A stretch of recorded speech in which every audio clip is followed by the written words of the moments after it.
Chao a ustedes. Chao, Carla. Muchas gracias. Esperemos tener un programa hoy sin temblores, al menos literales. Vamos a darle la bienvenida a Pedro Franque, integrante del equipo técnico de Perú Libre. ¿Cómo está usted, Pedro? Buenas noches. Encantado de estar contigo, Enrique, nuevamente. ¿Cómo estás? ¿Qué tal? Muy bien, muchas gracias. A ver, lo primero, una pregunta sobre la coyuntura inmediata. Luis Arce, integrante del Jurado Nacional de Elecciones, ha declinado seguir como miembro del Pleno. Ya sabemos que se supone que un miembro del Jurado Nacional de Elecciones no puede renunciar en pleno proceso. Se está desarrollando el tema pues, de las apelaciones, esto está avanzando, habrá definiciones, hace acusaciones, por supuesto, el señor Arce, pero ¿cómo toma usted esta decisión? Bueno, me parece que es una falta grave. Él sabe que el cargo es irrenunciable y por eso ha inventado la fórmula de la declinación para abdicar de sus responsabilidades. A mi juicio eso es una falta grave y debía ser sancionado. Me parece clarísimo. O sea, el cargo es irrenunciable. Él aceptó el cargo con la condición de que era irrenunciable y luego inventa una figura de la declinación para renunciar sin decir que renuncia para ir contra la ley. Un fiscal supremo, por el amor de Dios, digamos, supone que esos señores están ahí para defender la ley y lo que hace es romper la ley. Me parece francamente inaceptable y es un extremo al que está llegando esta gente, evidentemente allegada a Keiko Fujimori, y ya sabemos su contacto pues, con los cuellos blancos y su amistad con César Nostroza. Entonces, francamente, me parece terrible. Y lo hace porque ya está clarísimo de que la mayoría del Jurado Nacional de Elecciones no va a aceptar, bueno, ya no aceptó 10 de los pedidos de nulidad, porque efectivamente no tienen ninguna base ni ningún sustento. Ya hasta los Estados Unidos de Norteamérica han dicho que las elecciones son limpias y ya, la verdad, francamente, están estirando demasiado, doña Keiko y sus amigos, este asunto y ya están atentando contra la democracia realmente. Bien. Hablemos entonces de economía. En los últimos días, en las últimas semanas, usted ha sido insistente en medios acá, incluso en medios internacionales como El País, en, digamos, dar mensajes tranquilizadores con respecto a lo que ya sabemos, expropiaciones, estatizaciones, etc. Pero en los últimos días se ha conocido por parte del propio Banco Central de Reserva varios datos interesantes. El primero es lo que no sé si lo podemos calificar como una fuga de capitales, pero un retiro de 13.000 millones en ahorros en los últimos días, digamos como reacción a la situación política. ¿Cómo revertir primero esto? ¿Cómo dar el mensaje tranquilizador para que no siga retirándose plata, ¿no? Bueno, la primera intranquilidad efectivamente es la alta inestabilidad política, porque hemos oído aquí que incluso hay pues llamados de golpe, militares en retiro, muchos sumamente cuestionados movilizándose en las calles, gente llamando a la insurgencia democrática. Entonces, evidentemente hay una situación de alta inestabilidad política. Lo primero que tiene que resolverse es que el Jurado Nacional de Elecciones ya debe dar el fallo definitivo para que sepamos cuál es el nuevo gobierno y el nuevo gobierno pueda tomar, el gobierno entrante, digamos, ¿no es cierto? Y ya la transición pueda firmarse y se puedan tomar las medidas correspondientes, porque esta pataleta de Keiko Fujimori nos está dejando pues en una situación de alta incertidumbre en las políticas y eso se traslada a la economía directamente, ¿no? ¿Usted cree entonces que digamos, una ratificación o una reconocimiento del presidente electo comenzaría por tranquilizar la economía? Por supuesto, porque, como le digo, con amenazas de golpe, con resultados que se prolongan cuando todos saben lo que son, con una situación de enfrentamiento muy grave y alta inestabilidad política, desde luego que eso genera mucha desconfianza en diversos sectores. Por nuestra parte, como tú has dicho, Enrique, nosotros hemos dicho muy claramente que no va a haber expropiaciones ni estatizaciones, a nadie se le va a quedar su ahorro, su vivienda, su fondo, absolutamente nada, que vamos a ser totalmente respetuosos de este tema y que vamos a mantener la inflación bajo control con la autonomía del Banco Central. Los ahorristas e inversionistas en el Perú no tienen nada que temer. Ahora, felizmente, tú sabes, la posición de reservas internacionales del Perú es bastante sólida. sigue bastante sólida. No solamente la posición de reservas internacionales, además el Fondo Monetario Internacional ha aprobado y renovado una facilidad de 11.000 millones de dólares que el Perú puede, digamos, retirar a sola firma cuando quiera, y nosotros hemos sido partícipes y hemos colaborado cuando el gobierno necesitó nuestro respaldo en ese sentido, porque el FMI lo pidió. Entonces, nosotros estamos sumamente comprometidos con la estabilidad económica y financiera. Estamos haciendo todo lo posible para tranquilizar los mercados, pero en esta situación de alta inestabilidad política, eso resulta pues un poco difícil, ¿no? De lo que usted viene señalando y algunas otras personas allegadas al equipo técnico, los nuevos allegados, digamos, al equipo técnico, estamos entendiendo que hay un tema un planteamiento de incremento de deuda, no sé si uso de reservas, porque efectivamente tenemos esta línea adicional de deuda, tenemos una deuda relativamente baja frente a otros países de América Latina, un 32% más o menos del PBI, que se ha incrementado en pandemia, pero sigue siendo baja frente a otros, y tenemos efectivamente unas reservas que van por encima de los 70 y pico mil millones. Estamos hablando de utilizar primero eso, una estrategia de eso, antes de pasar al tema tributario, porque el gobierno va a necesitar más caja, ¿no? Fíjate, Enrique, hay dos temas distintos en lo que has dicho, ¿no? Uno son las reservas internacionales netas del Banco Central de Reserva, que son de uso autónomo del Banco Central de Reserva. Se utilizan para, digamos, administrar, regular un poquito el mercado cambiario, evitar disparadas del dólar y para mantener la estabilidad monetaria y financiera. Eso es uso exclusivamente autónomo del Banco Central de Reserva y así debe mantenerse, ¿no? Es un tema, ¿no? Y efectivamente ahí tenemos un buen colchón, pero será el BCR en su autonomía quien decide cuándo, cómo y de qué manera los usa, ¿no? Incluyendo esta facilidad del Fondo Monetario Internacional que te menciono. Otro tema es el tema del déficit fiscal. Y efectivamente el gobierno ha tenido, por razones de la urgencia de la pandemia, un déficit fiscal relativamente grande el año pasado, se está reduciendo de regular manera este año. Tenemos la buena noticia de que el precio del cobre ha subido bastante, llegó hasta 4.70, se mantiene por los 4.50, es un precio muy alto. Eso va a generar ingresos adicionales, ingresos tributarios y de regalías adicionales al Estado peruano. Y nosotros pensamos, además, hay que renegociar eso para lograr un extra, además, ¿no? De esa buena noticia. Entonces, efectivamente, hay que hacer un esfuerzo de recaudación tributaria, pero es cierto lo que tú dices, ¿no? Cualquier medida tributaria nunca es retroactiva, ¿no? Siempre es hacia adelante y siempre demorará pues algunos meses en que vaya a rendir frutos. Y mientras tanto, bueno, hay que ver con más cuidado cuál es la situación de las cuentas fiscales y cómo es que mantenemos una política, digamos, que ponga mucho énfasis en cuidarnos de la pandemia y la vacuna, en ayudar a las familias en necesidad, en reactivar la economía, pero manteniendo un horizonte de sostenibilidad fiscal de mediano plazo, ¿no? Que es un tema clave. Perfecto. Ahora, el otro tema, hoy Humberto Campodónico también lo comentaba en su columna en la República, que es una línea que hemos conversado nosotros antes también, que es, a ver, hay un movimiento, hay una línea en el mundo desarrollado, por decirlo de alguna manera, el G7, de mayores impuestos para quienes ganan más, o los ricos, o los súper ricos, como decía Verónica Mendoza durante su candidatura. Para el caso eran las 100 familias, ¿no? Más o menos, o las 40 y pico familias con más de 100 millones de dólares o algo así.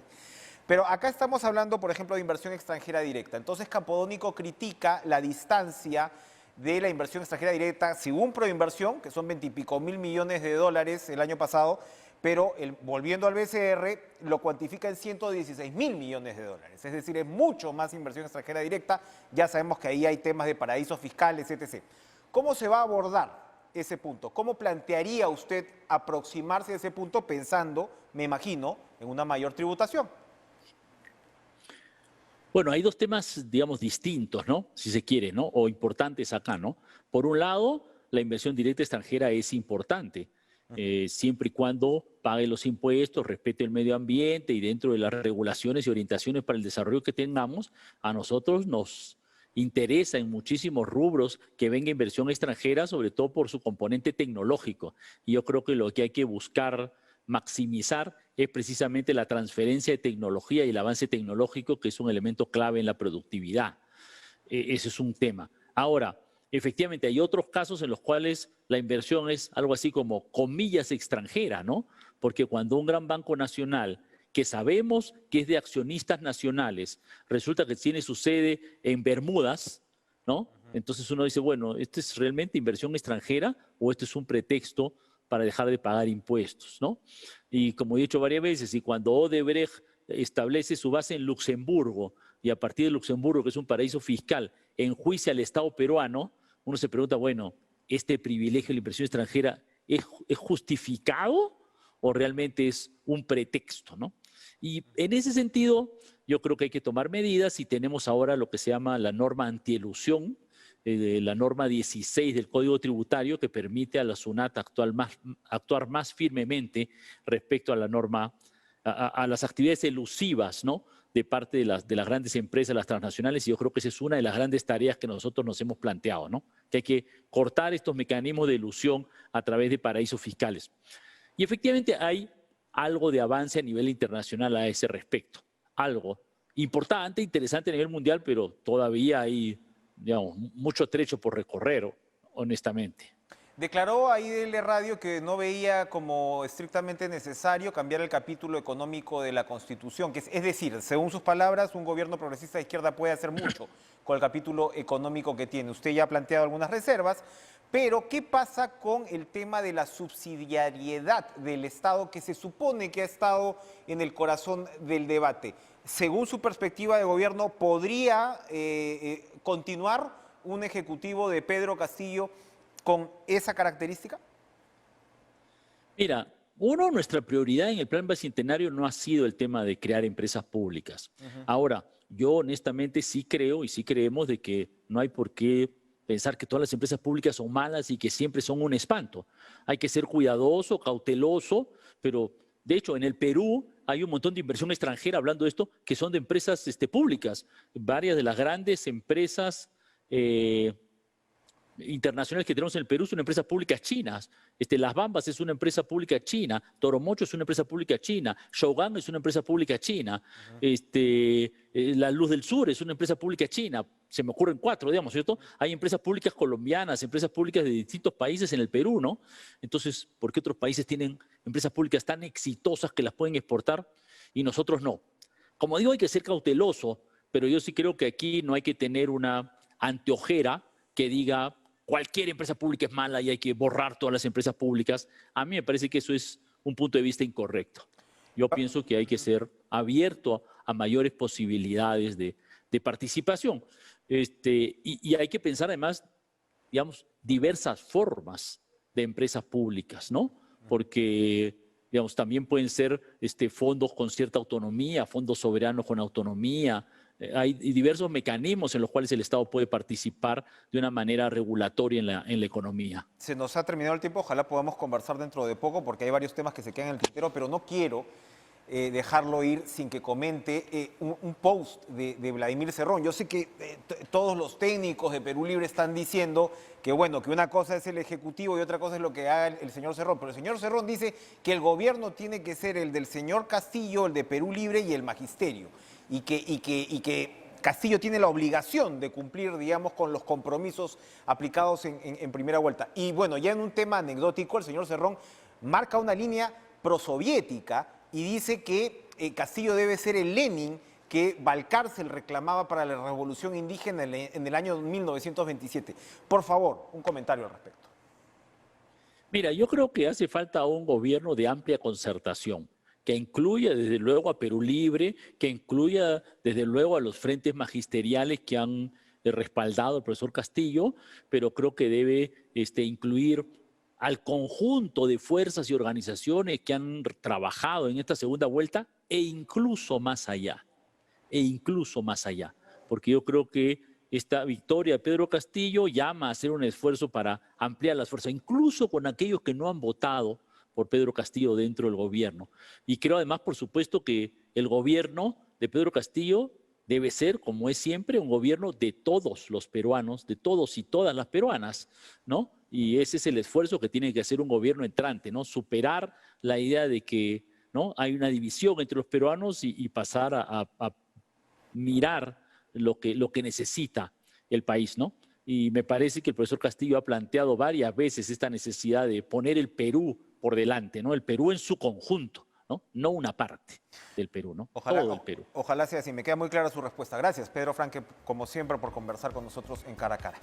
Vamos a ir a una pausa, ¿no? Vamos a ir a una pausa y regresamos aquí en estudios con Gino Costa, congresista del Partido Morado.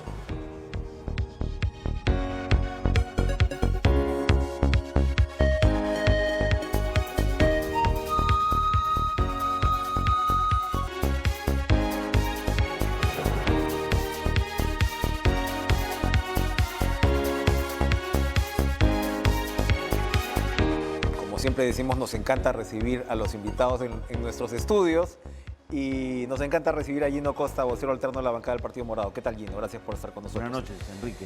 Bueno, gracias. A ver, la pregunta de rigor, lo primero, la renuncia de Luis Arce hoy, la declinación, porque técnicamente no es renuncia, el señor no puede renunciar por ley en medio de un proceso electoral, pero ha declinado a seguir integrando este pleno, hace graves acusaciones de parcialidad en lo que queda del pleno, directamente además dirigidas al presidente del Jurado Nacional de Elecciones. Y bueno, no sabemos al final si esto va a tener un efecto en el proceso que se estaba tramitando ahora. Su opinión al respecto, por favor. Es una conducta claramente ilícita. No puede renunciar. Como sabe que no puede renunciar, ha dicho que declina. Está queriendo crearle un problema al Jurado Nacional de Elecciones, a los muchos que ya tiene, para seguir dilatando el proceso electoral. O sea, jugando para quienes sostienen la tesis de que ha habido un fraude monumental y esto tiene que, digamos, eventualmente terminar en la anulación de las elecciones y un nuevo proceso electoral, utilizando los mismos argumentos que quienes cuestionan el proceso electoral sin ninguna evidencia. Y luego haciendo una serie de afirmaciones, la verdad que inaceptables para una alta autoridad, sobre todas las altas autoridades del sistema de justicia electoral y de justicia en el país. Pero en todo caso, se verá qué se hace con él. En el cortísimo plazo, yo creo que hay que sustituirlo, porque si no quiere y si no contribuye a hacer quórum para que funcione el jurado, entonces hay que buscarle un reemplazo, ¿no? Hay un suplente, de hecho. Hay un suplente y tendrá que sustituirlo, ¿no? Ahora, el suplente tiene los mismos cuestionamientos que este señor. Sí. En el sentido de que está investigado por ser parte de los cuellos blancos del puerto. En el caso de Arce, él tiene una investigación por enriquecimiento ilícito, sus hermanos también. Y tiene una vinculación por su vinculación, digamos, su relación con Inostroza. El caso del alcalde de Carmen de la Legua, el caso del congresista Vega Antonio, haberlo ayudado a lograr su inscripción electoral en el último proceso para este congreso complementario, y el caso, me parece, de un funcionario de la Municipalidad de Los Olivos. Todo esto como parte de su relación con Inostroza. O sea, era parte de esa estructura mafiosa. Y quien lo reemplazaría, Rodríguez Montesa, también está investigado por integrar la misma red criminal. Entonces, vamos a ver cómo se desempeña. Pero yo creo que mientras más rápido sea sustituido el señor Arce, que no quiere estar en el Jurado Nacional de Elecciones, sino quiere obstruir la labor del jurado, es mejor. Una pregunta que he estado haciendo, para terminar esta parte, una pregunta que he estado haciendo, digamos que resulta contraintuitiva para probablemente un buen sector de analistas y de personajes políticos y demás. ¿El Jurado Nacional de Elecciones no haría bien en ampliar este famoso horario de las 4 horas, tramitar de alguna manera más pedidos de nulidad para darle, o más que darle legitimidad al proceso, bajar la polarización? ¿No sería una opción esa? Porque claramente, además parece ser, ni siquiera cambiaría el resultado final de las elecciones. Yo no comparto ese criterio. Las reglas de juego no se cambian a mitad del partido porque alguien reclama. No le gustan las reglas. Estas reglas se establecieron en el 2018, han sido ratificadas en el 2020. En aplicación de ellas hay listas electorales que se han visto perjudicadas. No puede ser argumento que haya alguien reclamando, entonces hay que tranquilizarlo. Porque además los reclamos son: hoy día es el plazo, mañana es la auditoría del sistema informático, pasado mañana es el padrón electoral, al día siguiente es alguien vinculado, ¿no es cierto?, y con simpatías hablando el mismo idioma, el mismo discurso, el mismo fraude, que te deja sin quórum en el Jurado Nacional de Elecciones. O sea que yo creo que el jurado tiene que hacer respetar las reglas por igualdad, ¿no es cierto?, con todos los contendores. Si no perjudicas tú a tu adversario, que hubiera podido también plantear nulidades de haber sabido que, en fin, yo creo que las reglas de juego no se cambian, y lo que tenemos que hacer es una invocación a que los que son parte de esta contienda acepten las reglas de juego y respeten a las autoridades electorales. Pasemos al tema del Tribunal Constitucional. Hemos ya tenido los puntajes, ¿no?, de las entrevistas. Encabeza el señor Calle, le sigue el señor Ollarse, le sigue el señor Hackanson, ¿no? Y creo que está el señor Morales, me parece, ¿no? Los 4 primeros, vamos a ir viendo cómo esto se va desarrollando, pero ha sido un proceso del cual su partido se retiró o su bancada se retiró, no ha vuelto, a diferencia de otras, y hay cuestionamientos en torno no solamente a la oportunidad del proceso, sino a la característica misma, el fondo del proceso. ¿Cree usted que se va a llegar finalmente a la designación de los magistrados del Tribunal Constitucional en estas circunstancias? ¿Es lo correcto? Mira, nosotros pensamos que no, que este proceso estaba condenado a fracasar, colapsó en noviembre con la crisis de noviembre, se abandonó el proceso, 5 de las nuevas bancadas dijeron esto no da más, y 5 meses después de la primera vuelta, la misma bancada que se fueron decidieron regresar y elegir al nuevo tribunal. Nosotros dijimos bien si se comienza un nuevo proceso, pero no, se tomó el proceso donde se había dejado con los mismos componentes de la comisión, con los mismos cuestionamientos a algunos de esos componentes, y sin haberse resuelto, digamos, los problemas que se habían generado, es decir, varias gente fue excluida del proceso sin que se le diera oportunidad, ¿no es cierto?, de atender sus reclamos, por ejemplo. Entonces, yo creo que... Y que nos ha dejado con una selección, digamos, sin hacer alusiones directas, deslucida, ¿no? Bueno, mira, a mí me da la impresión de que, y yo creo que esto lo comparte mucha gente, que los candidatos y candidatas están muy lejos del perfil de magistrado del Tribunal Constitucional que establece la ley, ¿no? Una persona con trayectoria profesional reconocida, idoneidad y solvencia moral, es decir, sin tachas, y probado compromiso en la defensa del orden constitucional, ¿no? Yo no veo eso en la mayoría de los candidatos, ¿no? Y hacer ese cambio, además, en este momento, en estas circunstancias, de esta manera, a nosotros no nos parece lo más conveniente, lo dijimos en noviembre ya, donde fundamentamos nuestro abandono de la comisión, y lo hemos dicho después en abril cuando se retomó el trabajo de la misma. Dijimos, si quieren un nuevo proceso, hagámoslo bien, no cometamos los errores que se han cometido, para garantizar la independencia del nuevo Tribunal Constitucional. El tribunal no puede responder a un Congreso que lo que quiere es tener un tribunal que no le declare la inconstitucionalidad a 6 o 7 o 8 leyes que ya entraron al Tribunal Constitucional. Este Congreso en 15 meses ha tenido 3 leyes declaradas inconstitucionales. Explíquenos entonces un poco... El anterior tan criticado, por buenas razones, tuvo 3 en 39 meses. En 14 meses ha tenido ya 3 inconstitucionalidades y hay 6 o 7 proyectos de inconstitucionalidad. Explíquele al televidente un poquito más eso, porque a veces es difícil de entender por qué un Congreso que está de salida, ninguno va a repetir, incluso las bancadas van a ser muy distintas a pesar de que repiten, etc. ¿Por qué ese interés de acelerar entonces según esa interpretación? ¿De qué leyes estamos hablando? ¿Qué está en el fondo? ¿Cuál puede ser la eventual sanción, digamos, si no ponen un TC a su medida?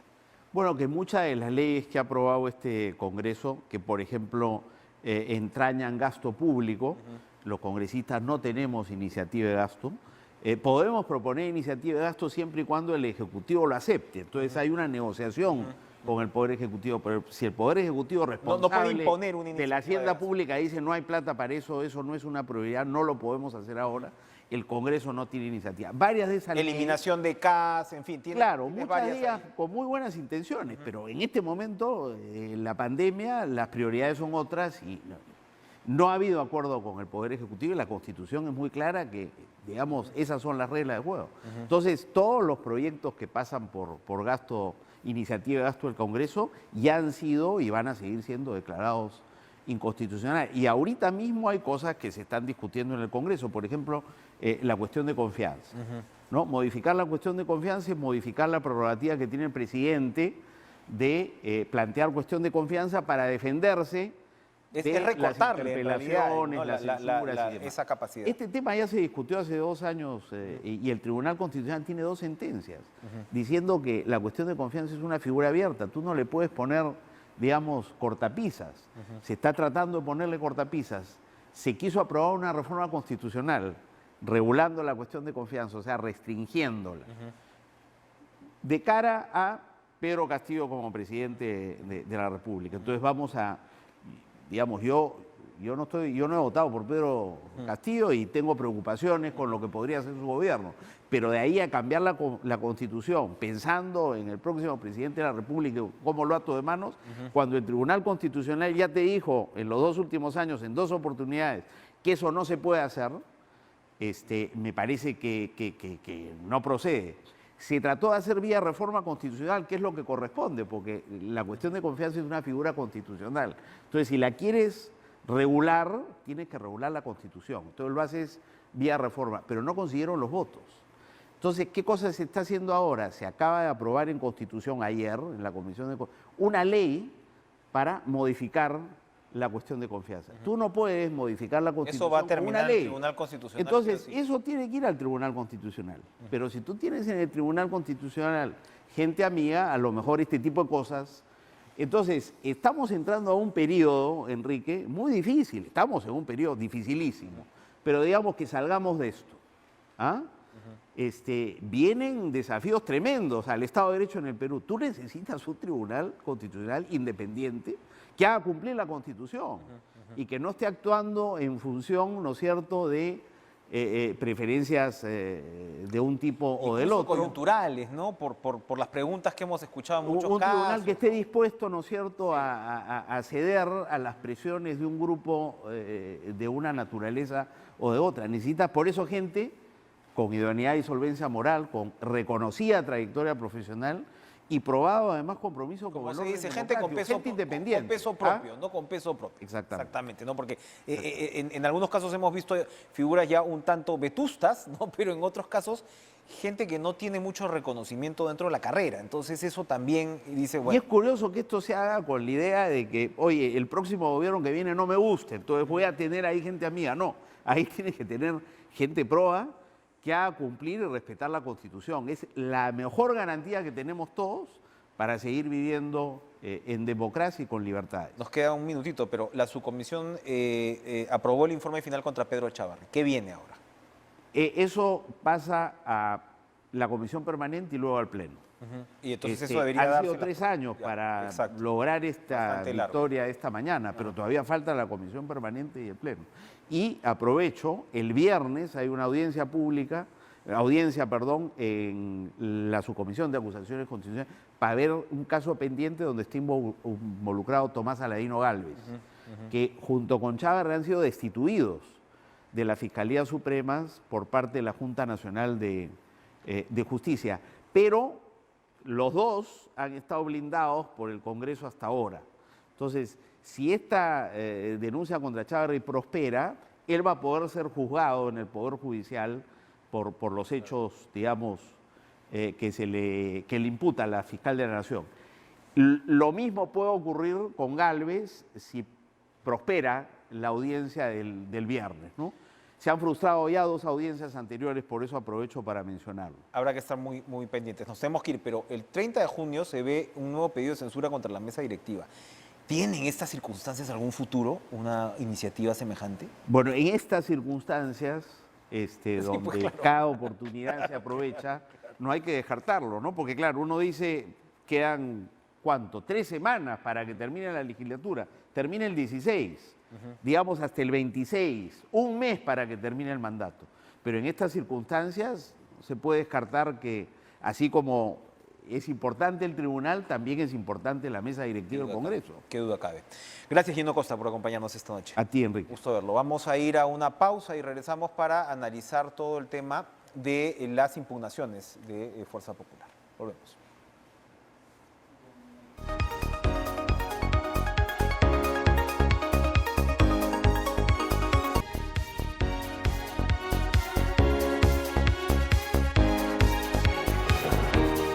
Bueno, el señor Luis Arce, como sabemos, ha renunciado, declinado es la palabra de moda esta noche, al Pleno del Jurado Nacional de Elecciones, y en medio de las acusaciones que hace, dice pues que a todos los han nombrado durante el gobierno de Vizcarra, incluido el presidente del Jurado Nacional de Elecciones, la presidenta del Poder Judicial, el jefe de la OMPE, ¿no?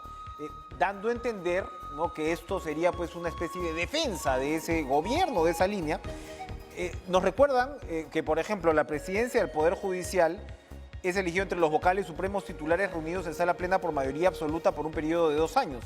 El voto es secreto y no hay reelección, es decir, pretender inferir que hay una influencia política en la designación o en la elección de las altas autoridades como esta de la que estamos hablando, y el resto se reproduce también. O sea, el Ejecutivo no elige a estas autoridades, porque en una democracia hay contrapesos y hay separación de poderes. Hay que recordarlo a propósito de esta carta del señor Arce, sobre la cual vamos a conversar con José Tello, especialista en temas electorales, porque ante esta declinación, ¿cómo está usted, José? Buenas noches, gracias por estar con nosotros.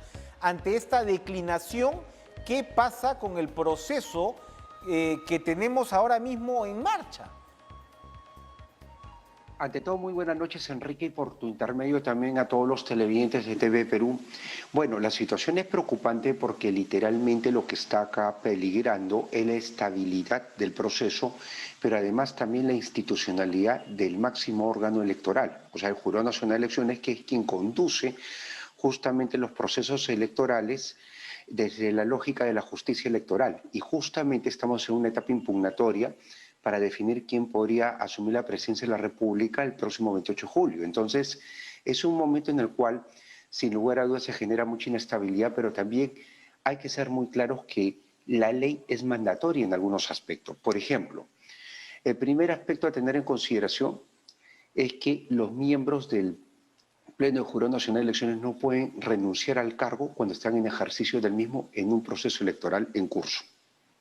Eso está regulado específicamente en el artículo 16 de la Ley Orgánica del Jurado Nacional de Elecciones. El artículo 24 de esta misma norma, a su vez, señala que el quórum mínimo para que pueda funcionar el jurado es de 4 miembros. Entonces, ante esta actitud que está teniendo el señor Arce, y que expresó algunos motivos que, bueno, finalmente son motivos que él esgrime, pero lo que cuenta acá es la institución, tiene que haber una posición de la Junta de Fiscales Supremos para designar a su reemplazante. Reemplazante sin aceptar la renuncia del señor Arce, pero es un reemplazante por esta actitud no antes vista en un miembro del Pleno del Jurado Nacional de Elecciones de simplemente declinar al cargo en pleno proceso. Allí podría Arce eventualmente, más allá del reemplazante, de lo que vamos a hablar en este instante, más allá del reemplazante, ¿podría ser sancionado de alguna forma Arce por esta decisión, como señalas, sin precedentes? Correcto. Cuando termina el proceso eleccionario y sin lugar a dudas él nuevamente en el seno de la Junta de Fiscales Supremos, es probable que tenga que responder en este caso ante la Junta Nacional de Justicia, que es la que tiene que definitivamente tomar cartas en el asunto, porque es que se encarga de tomar acciones disciplinarias en caso de una inconducta funcional de un magistrado. Y los jueces y fiscales, en este caso un fiscal supremo, son magistrados al fin y al cabo. El señor Víctor Rodríguez Montesa, fiscal supremo, con sus propias controversias, reemplazaría en este caso al señor Arce. ¿Esto recuperaría la funcionalidad del Pleno? Sí, recuperaría la funcionalidad del Pleno, porque el Pleno necesita, como ya lo he señalado, de acuerdo a lo que señala el artículo 24, que vuelvo a resaltar, de la Ley Orgánica del Jurado Nacional de Elecciones, de 4 miembros para poder funcionar. Hay que tener en cuenta, porque hay una confusión, se habla del voto dirimenti que ejerce a veces el presidente del Jurado Nacional de Elecciones, que según Arce ha abusado Salas Arenas de esa capacidad. es una posición del magistrado Arce, pero lo que sí hay que ser bastante claros acá es de que esa potestad es para resolver justamente controversias, empates. Es un voto de irimendi, pero sin lugar a dudas se tiene que funcionar como institución. Y en este caso, como un colegiado que administra justicia en nombre de la República en materia electoral, con 4 miembros mínimamente de acuerdo a lo que manda su ley orgánica, que me permito decir, Enrique, es una norma de desarrollo constitucional. O sea, desarrolla una parte orgánica de la Constitución referida a partir del artículo 178 al Jurado Nacional de Elecciones. Perfecto. José Tello, muchísimas gracias por acompañarnos con estas pertinentes aclaraciones. Vamos a seguir en esta cancha. Vamos a darle la bienvenida a Óscar Urbiola, abogado, en este caso de Fuerza Popular, expresidente, por supuesto, del Tribunal Constitucional, que ha participado de estas sesiones, ¿no?, en las cuales ya se están viendo estas impugnaciones. Y antes de entrar a ese punto, doctor Urbiola, le agradezco su presencia hoy en Cara a Cara, su opinión sobre la renuncia de Luis Arce, que por supuesto hace de un lado graves acusaciones, pero de otro lado va de todas maneras pues en la línea de la argumentación que Fuerza Popular discute ahora mismo. Buenas noches, doctor Urbiola. Buenas noches, Enrique. Bueno, en primer lugar hay que aclarar que el señor Arce no menciona renuncia, sino Declina. declinando del cargo, que es una denominación que no la encuentro en la ley orgánica del Jurado Nacional de Elecciones. Sin embargo, creo que la situación que prevé más bien la ley es la renuncia, pero que en ningún caso puede presentarse durante un proceso electoral en curso. De tal manera que esta es una situación que el mismo Jurado Nacional de Elecciones va a tener que solucionar para evitar que el proceso electoral se detenga y además creo que las, digamos, aseveraciones que hace el señor Arce en su carta también deben motivar la preocupación del resto del Pleno del Jurado Nacional de Elecciones para que las deliberaciones y su actuación se ajuste a lo que prevé tanto la Constitución como su ley orgánica y sus reglamentos normativos, ¿no? Bien. Doctor Urbiola, explique por favor a los televidentes a ver cómo se ha desarrollado esta sesión, porque de un lado el Jurado Nacional de Elecciones ha declarado infundadas las primeras 10 apelaciones de Fuerza Popular, cuáles han sido esas características y para luego conversar también sobre el tema de los plazos, ¿no?, del plazo de la presentación, que era, digamos, la tarea inicial que usted asumió. Primero, por favor, coméntenos del desarrollo de la audiencia. La audiencia que se ha llevado a cabo el día de hoy, donde se han programado vistas de causa de 10 expedientes, todos ellos apelaciones sobre recursos de nulidad que fueron denegados en primera instancia ante los jurados electorales especiales, no están comprendidos dentro de ese stock que se presentaron supuestamente fuera del plazo. Estos 10 expedientes se han presentado dentro del horario de atención de la mesa de partes, o sea, hasta las 8 de la noche. No están dentro del stock de los otros expedientes que se habrían presentado fuera de plazo. Estos se han presentado con todos los requisitos dentro del plazo y la audiencia se ha llevado a cabo de manera normal, incluso el Jurado Nacional de Elecciones a solicitud de la defensa de Fuerza Popular aceptó que los informes orales se puedan hacer por bloques, distribuyendo las horas o los minutos que corresponden a las 10 causas conforme lo habían solicitado y eso se ha permitido que la audiencia pueda desenvolverse normalmente y todos los abogados que han participado puedan exponer.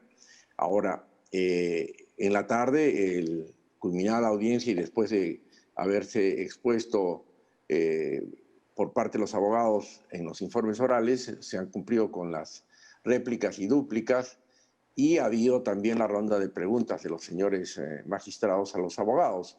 O sea que en términos generales la audiencia se ha desarrollado normalmente y en la tarde se ha también transmitido la deliberación pública abierta del jurado, donde se han desestimado las 10 causas por una mayoría con el voto en contra del señor Arce, que él ha argumentado de que las 10 causas no estaban en condiciones de ser votadas sobre el fondo porque insistía de que habían asuntos pendientes que tramitar, como es el caso de las irregularidades vinculadas a supuestos fraudes que había esgrimido la defensa de Fuerza Popular, de tal manera que ese ha sido el criterio y que no ha prosperado y ha prosperado el criterio de la mayoría.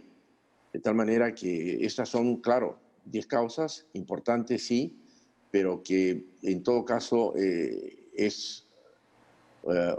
son 10 causas de casi 900 que estarían en cuestión y que tienen que pasar por el Jurado Nacional de Elecciones para su revisión y fallo final. ¿Cuáles son los criterios en general que ha utilizado la mayoría del Pleno del Jurado para declarar infundadas estas impugnaciones, estas apelaciones?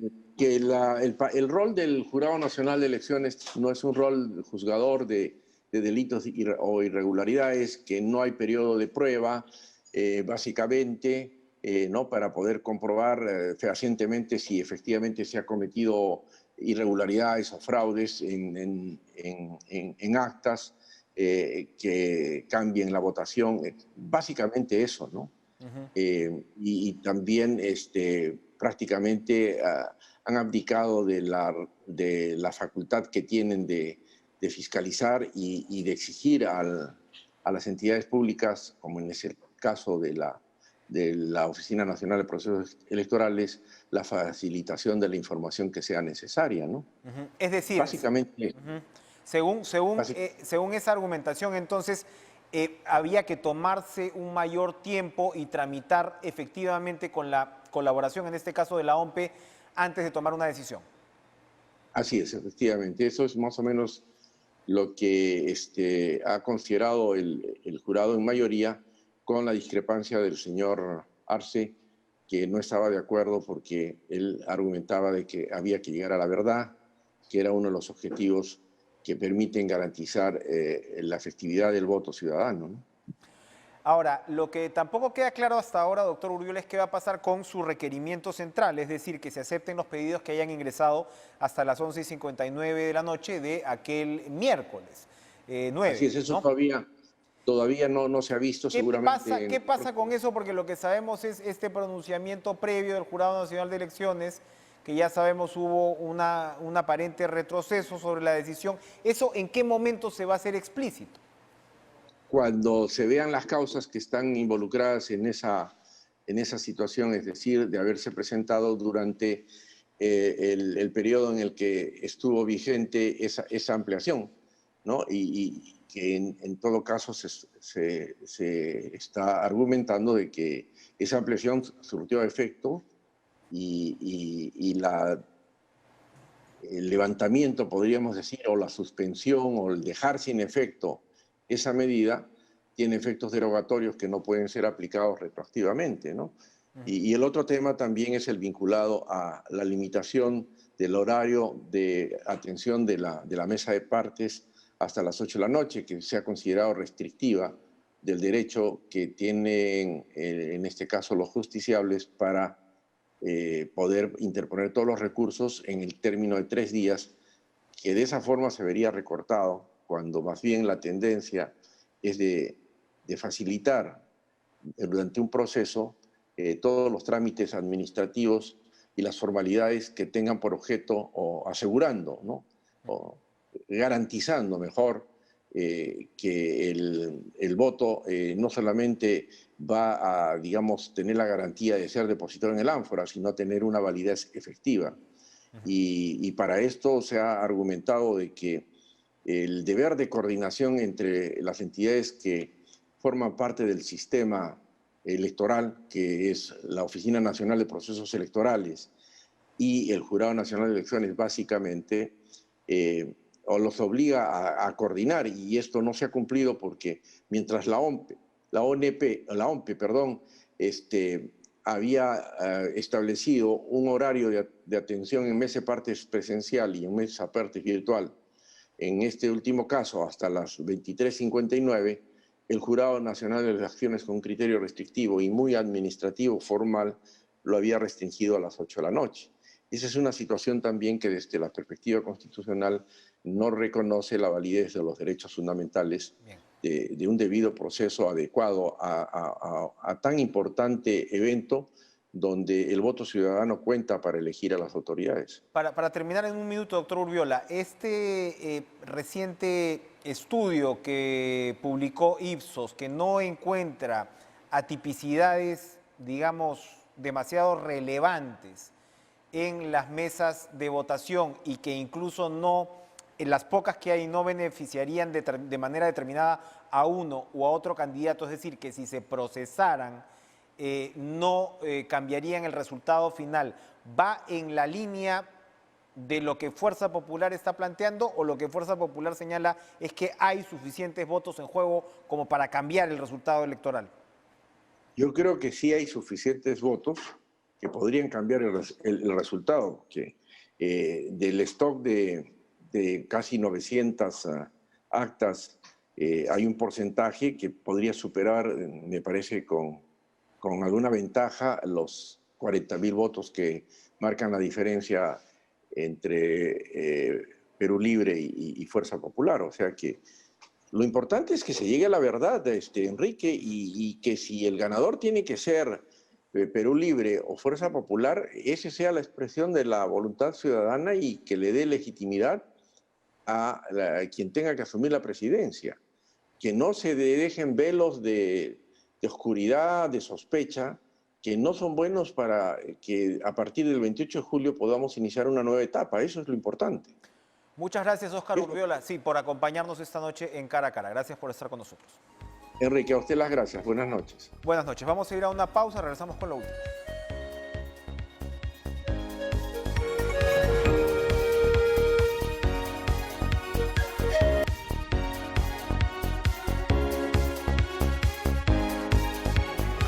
Bien, se nos ha terminado el tiempo, pero la selección peruana avanza paso a paso y van a tener todos los detalles en Pared con Lucho y Joana. Nosotros nos vemos para Cara a Cara el viernes, porque mañana tendrán pues la transmisión del Inti Raymi en este horario. Adiós.